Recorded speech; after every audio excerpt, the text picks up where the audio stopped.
नाजरीन, आप देख रहे हैं रियासत का मशहूर व मकबूल यूट्यूब चैनल बज़्म आईना। वकील साहब पोस्ट सैयद कुदरतुल्लाह क़ादरी वकील साहब एक बार फिर करनूल की इंतहाई ज़रूरी अहम ख़बर के साथ आपके रूबरू हाजिर है। ख़बर ये है कि कल नारा चंद्रबाबू नायडू वज़ीर आला ज़िला करनूल के इलाक़ा जुन्नागिरी तशरीफ़ ला रहे हैं।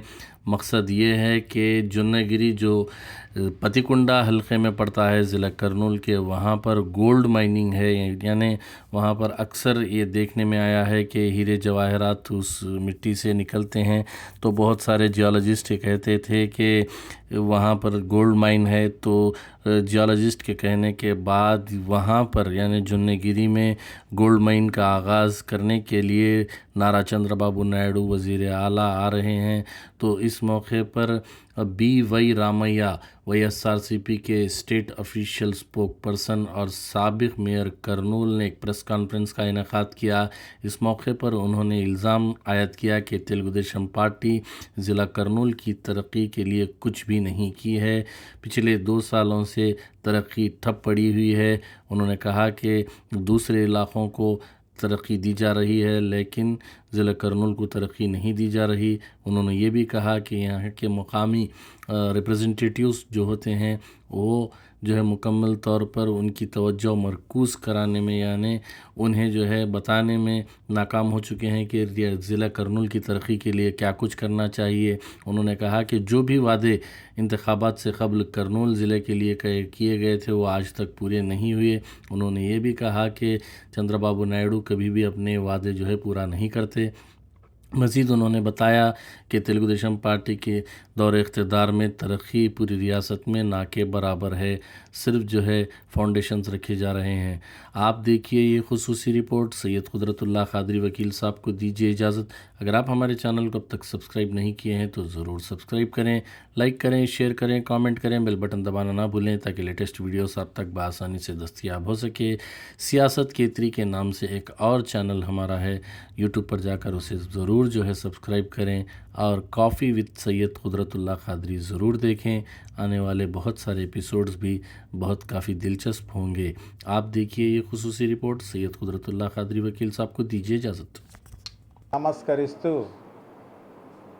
ఇవాల్టి ప్రెస్ మీట్కు మీ అందరితో కలవటానికి ముఖ్య ఉద్దేశం ఏంటంటే రేపు మన ముఖ్యమంత్రి అయినటువంటి చంద్రబాబు నాయుడు గారు రేపు మరొకసారి కర్నూలుకు వస్తున్నాడు.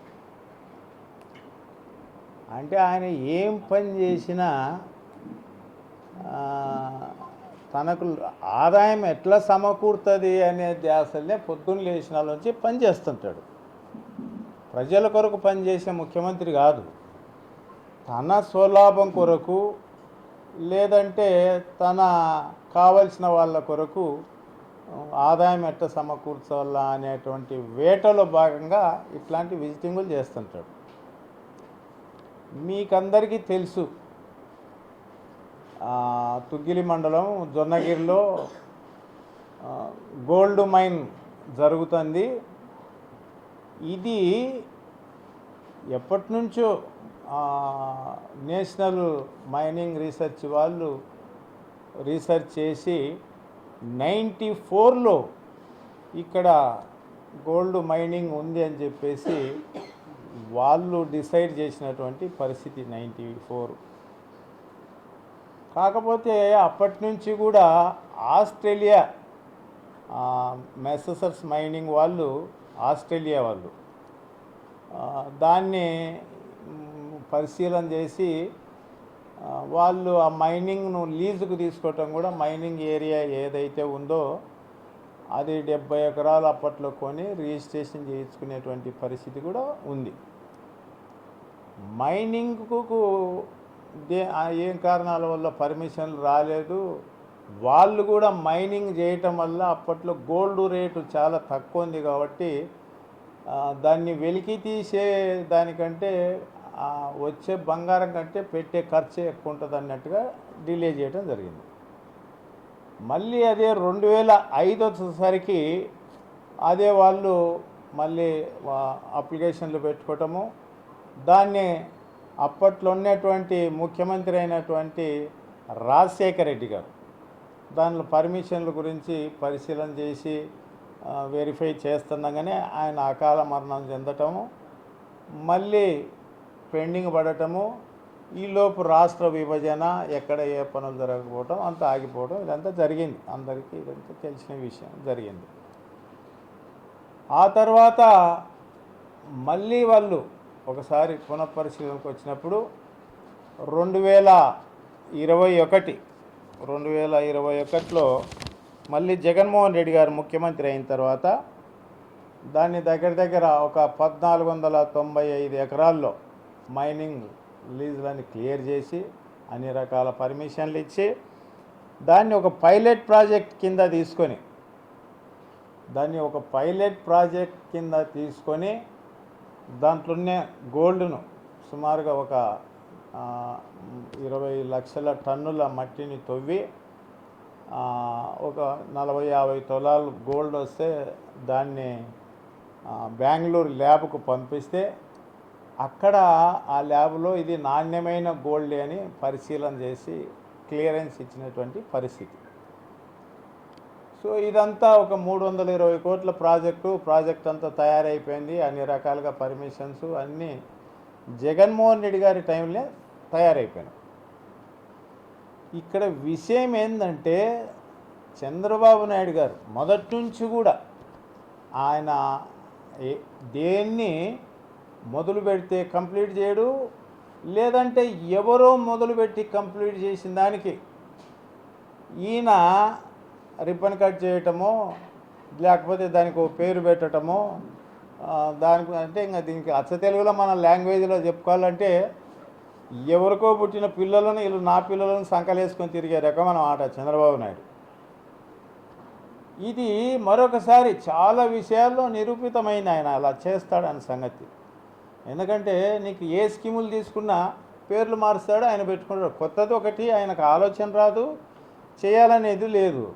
ఎంతసేపు సొంత గప్పాలు కొట్టుకోవడం తప్ప, సొంత హస్క తప్ప ఇందులో ఏమాత్రం కూడా కొత్తదనం ఉండదు. నిన్నటికి నిన్న ఒకటి మొన్న అన్నీ జగన్మోహన్ రెడ్డి గారు చేసిన స్కీములే ఇప్పుడు అవి కూడా పూర్తి చేయలేక అరకొరగా చేస్తూ కొద్దిగా చేస్తూ వదిలేసినటువంటి పరిస్థితి. సో ఈ విషయంలో మైనింగ్ విషయంలో కూడా సేమ్ అదే. మళ్ళీ రేపు వచ్చి రిబ్బన్ కట్ చేస్తాడంట, అంతా అయిపోయిన దానికి వచ్చి రిబ్బన్ కట్ చేస్తాడు. ఈ రిబ్బన్ కట్ చేసే విషయంలో కూడా ఒక మెలికే ఉంది. ఎందుకంటే అక్కడ ఎంత బంగారం వెలికి తీస్తారు, ఎవరెవరికి ఎంతెంత, దీంట్లో త్రివేణి అర్త్ మూవర్స్ అనే ప్రభాకర్ గారు ఓనరు, ఆయనకు 77%.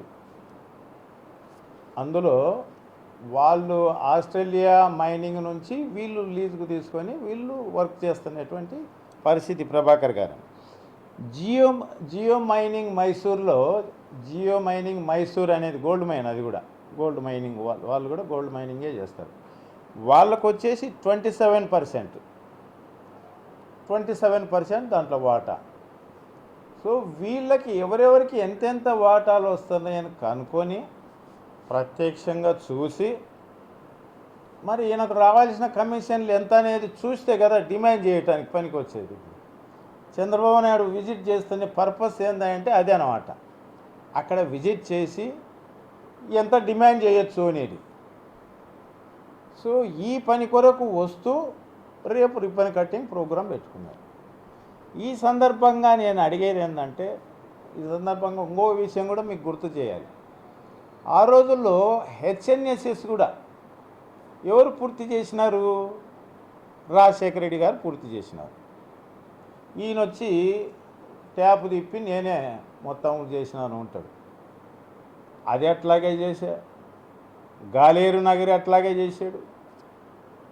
తర్వాత పోతిరెడ్డిపాడు అట్టే చేశాడు. ఈయన జీవోలు ఇచ్చి చేస్తనేటువంటి పనులను కూడా మీకు గుర్తు చేస్తాం.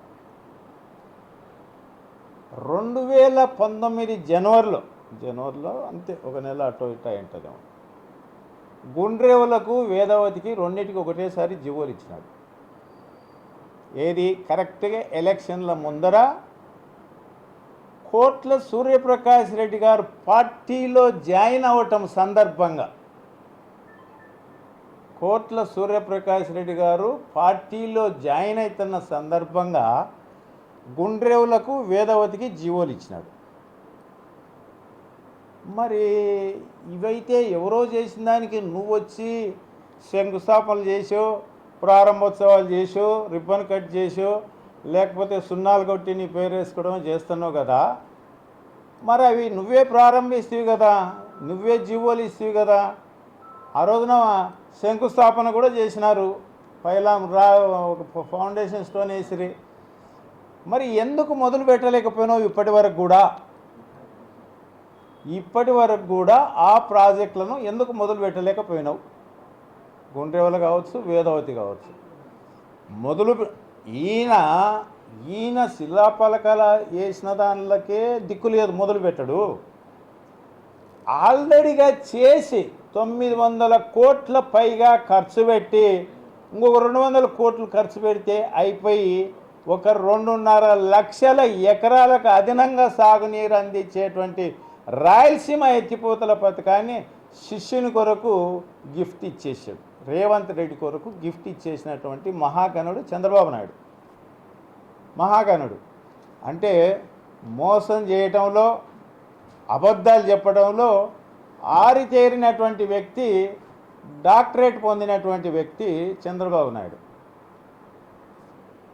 జగన్ రెడ్డి వచ్చిన తర్వాత రాయలసీమ వెనకబాటుతనాన్ని గురించి, రాయలసీమకు ఎక్కడ ఏం చేయాలనే దాని గురించి ఆయన అధ్యయనం చేసి, పాదయాత్ర చేసి అన్నీ తెలుసుకొని, సాగునీటికి ఇంకా మనం ఇబ్బంది పడుతున్నాం, వచ్చే నీళ్ళన్నీ సముద్రంలో కలిసిపోతున్నాయి, మనం సరైన టైంలో డ్రా చేసుకోలేకపోతున్నాం. ఆ రోజున రాజశేఖర రెడ్డి గారు 11,000 క్యూసెక్లను 44,000 క్యూసెక్లకు పెంచితే, జగన్మోహన్ రెడ్డి గారు 44,000 క్యూసెక్లను 80,000 క్యూసెక్లకు పెంచి రోజుకు 3 టీఎంసీలాగా వాటర్ డ్రా చేస్తే ఒక నెలకల్లా మన కోట మిగతా దానిలో కూడా మనం సాగునీటికి ఉపయోగించుకోవచ్చు, ప్రాజెక్టులన్నీ నించుకోవచ్చు అని చేస్తే దాన్ని కూడా ఆపేయించినటువంటి గనుడు చంద్రబాబు నాయుడు. ఎంపీలు కావచ్చు, మంత్రులు కావచ్చు, ఎందుకు నిలదీయకపోతున్నారు? జిల్లాకు జరుగుతున్నటువంటి నష్టాన్ని గురించి ఎందుకు మాట్లాడలేకపోతున్నారు అంటే, మీకు జిల్లా ప్రజల కంటే కూడా చంద్రబాబు నాయుడు పైనే, రాజకీయం పైనే మొగ్గు తప్ప నిజంగా జిల్లా ప్రజలపై కాదు అనే సంగతి అర్థమవుతుంది. ఎందుకంటున్నామంటే, ఇరిగేషన్ ప్రాజెక్టుల విషయంలో ఇలా ఇంత మోసం చేశాడా? అందరి కళ్ళెదురు కనపడుతుందే. పోతే జగన్మోహన్ రెడ్డి గారు రాజధాని వైభవం కోల్పోయినారు వీళ్ళు. మరొకసారి కర్నూలుకి ఏదో ఒకటి చేయాలని చెప్పేసి నేషనల్ లా యూనివర్సిటీ తెచ్చి ల్యాండ్ అలొకేట్ చేసి దానికి ఫౌండేషన్ స్టోన్ వేసినాక కూడా, అంటే ఎంత దుర్మార్గుడో చంద్రబాబు నాయుడు. నీకు జిల్లాలో అడుగుపెట్టేటువంటి అర్హత ఉందా? సిగ్గు లేదా కొంచెమన్నా? ఈ జిల్లా నాయకులకు కూడా సిగ్గు అనిపించట్లేదా? జిల్లాలో జరుగుతున్నటువంటి అభివృద్ధిని కూడా ఎత్తుకపోయి అమరావతిలో పెడతా అంటే మీరందరూ ఉండి ఏం లాభం? అంటే మీకు అందరికీ ప్రజలు ఓట్లేసింది ఇక్కడున్న వాటిని కూడా ఎత్తుకుపోయి అక్కడ పెట్టుకోమనా? హైకోర్టు తెస్తా అన్నాడు, పోయింది. మేము ఆ రోజున జగన్మోహన్ రెడ్డి గారు కృషి చేస్తే ఈయన జిల్లా జడ్జీలను మేనేజ్ చేసి కోర్టుకు అడ్డమైపించి రకరకాల ఇబ్బందులు పెట్టి కోర్టును రాకుండా చేస్తేవి కదా. పోనీ నువ్వు బెంచ్ అన్నావు, ఇంతవరకు బెంచ్ లేదు, బంచ్ లేదు, గించ్ లేదు, ఏది లేదు, అసలుకే దిక్కు లేదు. 2014లో 36 హామీలు ఇచ్చినటువంటి చంద్రబాబు నాయుడు జిల్లాకు ఇవాళ ఏ ఒక్కటి నెరవేర్చకపోను, ఏ ఒక్కటి కూడా నెరవేర్చినటువంటి పాపాన పోలే. నువ్వు కొత్తగా జిల్లాకు కేటాయిద్దో ఈ శంకుస్థాపన చేసి ఇది పూర్తి చేసినాననేటువంటి సబ్జెక్ట్ కానీ ఒక ప్రాజెక్ట్ కానీ ఏదైనా ఉందేమో చెప్పమని చెప్పు, ఛాలెంజ్ చేసి చెప్తున్నాం. ఏది మొదలు పెట్టలే, అన్ని పేపర్ విన గ్రాఫిక్స్ చూపించి అన్ని మాయ చేసి అబద్ధాలతో వాళ్ళకు కావాల్సిన మీడియా ఎక్కువ ఉంది కాబట్టి వాళ్ళ మీడియా ద్వారా ప్రొజెక్ట్ చేసుకోవడం తప్ప, అబద్ధాలతో కాలం వెళ్ళబుచ్చడం తప్ప ఇప్పుడు ఇంకో కొత్త సంస్కృతికి తెరలేపినారన్నమాట. ఇటు ఎవరన్నా క్వశ్చన్ చేస్తే వాళ్ళ విన ఆ రెడ్ బుక్ రాజ్యాంగం, ఆయన అమాలోకం గారు ఒక రెడ్ బుక్ తీసుకొచ్చి ఆ రెడ్ బుక్ రాజ్యాంగం పెట్టి ఎవరన్నా క్వశ్చన్ చేస్తే చాలు వాళ్ళ విన కేసులు, వాళ్ళ విన అక్రమ నిర్బంధాలు, వాళ్ళ విన రకరకాల కేసులు పెట్టి లోపల ఇచ్చటాలు. ఇంకోగా కొత్త సంస్కృతి తీరదీసినారు ఈ మధ్య. కాల్చి బూడిద చేసి బూడిద కూడా దొరకకుండా చేయటం అన్నమాట ఇంకో కొత్త సంస్కృతి. కనీసం ఎన్కౌంటర్ చేస్తే శవానన్నా అప్పజెప్పేవాళ్ళేమో ఏదన్నా తప్పు చేసిన వాళ్ళని. ఇప్పుడు అది కూడా లేకుండా బూడిద కూడా మాయం చేయటం ఇంకో కొత్త సంస్కృతి. అంటే ఇన్ని రకాలుగా సరే, నువ్వు మా జిల్లాకు వచ్చే ముందు ఇదిగో జిల్లాలో ఈ అభివృద్ధి పనులు చేసినానని చెప్పుకొని అడుగుపెట్టు. నువ్వు ఏమి లేకుండా ఊకే రావటం, మీ కమిషన్ల కొరకు, మీ లాభాల కొరకు జిల్లాకు వస్తుంటే మీరు వస్తున్నందుకు ఎంత ఖర్చు వస్తుంది? ఒక ట్రిప్పుకు కోట్ల రూపాయలు ఖర్చు పెట్టి జిల్లాను విజిట్ చేసి దానివల్ల ఒరిగింది. కాబట్టి ఈ సందర్భంగా ఖచ్చితంగా ఎమ్మెల్యేలకు, ఎంపీలకు, మంత్రులకు అందరికీ ఒకటే చెప్తాను, చంద్రబాబు నాయుడు గారిని ఇప్పుడైనా నిలదీయండి. మీకు పట్టం కట్టినారు, దాన్ని ఉపయోగించండి. అంతే తప్ప మీ టైంపాస్ పనుల కొరకు, మీ ఆదాయాల మార్గాల కొరకు ముఖ్యమంత్రిని వాడుకోవడం తప్ప జిల్లా అభివృద్ధి కొరకు కాదన్న సంగతి నిరూపితమవుతుంది. మన కర్నూలు కూడా సరే జిల్లాకు రకరకాలుగా హామీలు ఇచ్చినాడు. మైనింగ్ యూనివర్సిటీ అన్నారు, టెక్స్టైల్ పార్క్ అన్నారు, సీడ్ హబ్ అన్నారు. ఈ హబ్బులు ఏమో కానీ లిక్కర్ పబ్ అయితే తెచ్చినారు. వాడవాడలా లిక్కర్ పబ్ అయితే మిగతా పబ్బులు రాలే, హబ్బులు రాలే, కానీ లిక్కర్ పబ్బు హబ్బు రెండు అన్నీ తెచ్చినారు. వాడవాడలా బెల్ట్ షాపులు పెట్టేసి ఇంటింటికి మన జిల్లాలో కర్నూలు పార్లమెంట్ అంతా తాగునీటికి ఇబ్బంది పడి పనులు లేక వలసలు పోతున్నటువంటి పరిస్థితి ఈరోజు నడుస్తూనే ఉంది. తాగటానికి నీళ్లు దొరకవేమో కానీ మద్యం మాత్రం ఇంటికి సరఫరాలు అందుతున్నటువంటి పరిస్థితి ఏర్పరిచినటువంటి వ్యక్తి మన చంద్రబాబు నాయుడు గారు. ఇది జిల్లా నాయకులకు కూడా అందరికీ తెలుసు. ఎందుకంటే ఎవరు ఆదాయ మార్గాల్లో వాళ్ళు ఉన్నారు. అది ఆయన చూసి చూడనట్టుగా పోతున్నాడు. వీళ్ళు కూడా మాకు అంతకంటే కావాల్సి ఏముంది అన్నట్టుగా వీళ్ళు కూడా జిల్లాలోనే ఎమ్మెల్యేలు, ఎంపీలు, మిగతా వాళ్ళు కూడా అనుకునేటువంటి పరిస్థితి.